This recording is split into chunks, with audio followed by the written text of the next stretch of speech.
Thumbnail देखकर तो आपको ये पता चल ही गया होगा कि आज हम बात करने वाले हैं जगन्नाथ पुरी के विषय में। हेलो दोस्तों, मैं हूँ गायत्री और आप सबका स्वागत है सीक्रेट गायत्री पर। आज हम बात करने वाले हैं हमारे प्रिय श्री कृष्ण के ही एक रूप के विषय में। जी हाँ, थंबनेल देखकर तो आपको ये पता चल ही गया होगा कि आज हम बात करने वाले हैं जगन्नाथ पुरी के विषय में। श्री जगन्नाथ मंदिर के विषय में आज हम बात करने वाले हैं। जगन्नाथ पुरी न केवल भारत में बल्कि विश्व स्तर पर भी प्रसिद्ध है। ओडिशा में पुरी में स्थित श्री जगन्नाथ का मंदिर न सिर्फ भगवान कृष्ण के भक्तों की श्रद्धा का केंद्र है, बल्कि यह वास्तुकला का भी बेजोड़ उदाहरण है। इसके निर्माण के पीछे के कुछ रहस्य आज भी कायम हैं, जिन्हें इंजीनियरिंग की प्रतिष्ठित डिग्री रखने वाले शोधकर्ता या वैज्ञानिक भी नहीं समझ पाए हैं। आज हम ऐसे ही एक रहस्यमयी चीज के बारे में बात करने वाले हैं कि आखिर प्रसिद्ध जगन्नाथ की मूर्ति अधूरी क्यों रह गई है। आप इस तस्वीर में देख सकते हैं कि यहाँ पे जगन्नाथ के हाथ और पैर नहीं है, तो ऐसा क्या हुआ कि उनकी मूर्ति अधूरी ही स्थापित की गई मंदिर में। तो यदि आप इसके बारे में सटीक रूप से सब जानना चाहते हैं तो हमारे साथ अंत तक इस वीडियो में बने रहिए। तो चलिए जानते हैं।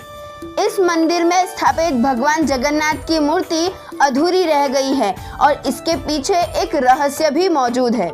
ऐसा कहा जाता है कि इंद्रनीला अर्थात एक बहुमूल्य नीला रत्न या नीलमणि, इससे बनी मूर्ति एक बरगद के पेड़ के नीचे मिली थी। मूर्ति की भव्यता देखकर भगवान विष्णु ने स्वयं धर्मदेव अर्थात धर्म के अधिष्ठाता देवता को इसे धरती के नीचे दफनाने का निर्देश दिया। किंवदंती है कि मालवा के राजा इंद्रघुम्न, जो भगवान विष्णु के कट्टर भक्त थे, उनको एक दिव्य दृष्टि प्राप्त हुई जिसमें भगवान हरि प्रकट हुए और उन्होंने उनसे कहा कि उन्हें पुरी के समुद्र तट पर एक लकड़ी का लट्ठा मिलेगा अर्थात एक लकड़ी का टुकड़ा मिलेगा। उन्हें उस टुकड़े से मूर्ति तराशने का निर्देश दिया गया। तत्पश्चात तुरंत ही जब राजा समुद्र तट पर पहुंचे तो उसे सचमुच का एक लट्ठा मिला, किंतु उनके सामने सबसे बड़ा प्रश्न ये आया कि मूर्ति को तराशेगा कौन। ऐसा कहा जाता है कि भगवान विष्णु स्वयं दिव्य वास्तुकार भगवान विश्वकर्मा के साथ एक बुजुर्ग मूर्तिकार के रूप में प्रकट हुए थे। उन्होंने 1 महीने के भीतर मूर्तियों का निर्माण पूरा करने की पेशकश की, अर्थात उन्होंने कहा कि 21 दिन के भीतर वो मूर्ति को बना देंगे। हालांकि बुजुर्ग ब्राह्मण जो एक शिल्पकार के भेष में आया था, उन्होंने राजा के सामने एक शर्त रखी। उन्होंने कहा कि अगर उसके काम करते समय कोई भी उनके कमरे में आएगा तो वह अधूरा काम छोड़कर ही चले जाएंगे, वह उस मूर्ति को पूरा नहीं करेंगे। किंतु राजा ने भी उनके इस तर्क को, इस शर्त को मान लिया। राजा के आदेश पर जिस कमरे में वह काम कर रहे थे उस कमरे को सील करवा दिया गया, लेकिन प्रगति का आकलन करने के लिए वह अक्सर वहां आता और घूमता रहता। 21 दिन में से 20 दिन बीत चुके थे, किंतु आखिरी दिन कई दिनों तक काम की कोई आहट या संकेत नहीं मिला था।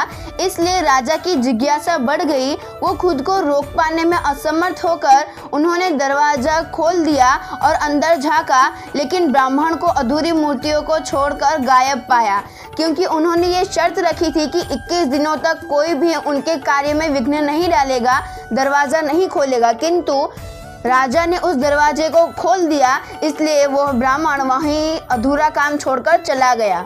वास्तव में वह बूढ़ा ब्राह्मण स्वयं भगवान विश्वकर्मा थे, जो भगवान विष्णु के अनुरोध पर जगन्नाथ मंदिर के लिए कृष्ण, बलराम और सुभद्रा की मूर्तियां बनाने के लिए पृथ्वी पर आए थे।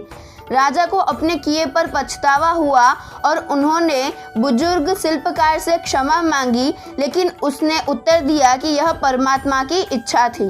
तत्पश्चात सबने उसे परमात्मा की अर्थात हमारे विष्णु अर्थात नारायण की इच्छा मानकर उसी अवस्था में जगन्नाथ की मूर्तियों को स्थापित कर दिया। आज भी भगवान जगन्नाथ, बलराम और सुभद्रा की मूर्तियां उसी अवस्था में है, जो कि आप स्क्रीन पर देख सकते हैं। जगन्नाथ मंदिर में स्थित इन मूर्तियों को जगन्नाथ, सुभद्रा और बलभद्र के नाम से जाना जाता है। अर्थात यहाँ पे कृष्ण, सुभद्रा और भगवान बलराम की पूजा की जाती है। इस कहानी से हमें उच्च शक्ति के प्रति समर्पण की सीख मिलती है। यह कहानी उच्च शक्ति के प्रति समर्पण और दैवीय मार्गदर्शन में विश्वास रखने की आवश्यकता पर जोर देती है। कभी कभी कुछ चीजें योजना के अनुसार या हमारी इच्छा के अनुसार नहीं हो सकती हैं, लेकिन उच्च बुद्धिमत्ता पर भरोसा हमें एक बड़े उद्देश्य या परिणाम की ओर ले जा सकता है। इसलिए सदैव भगवान पर विश्वास रखिए। और यदि आपको ये वीडियो अच्छा लगा हो तो वीडियो को लाइक और चैनल को सब्सक्राइब करना मत भूलिएगा। और मेरे साथ प्रेम से बोलिए जय जगन्नाथ। तब तक के लिए मेरे साथ प्रेम से बोलिए राधे राधे।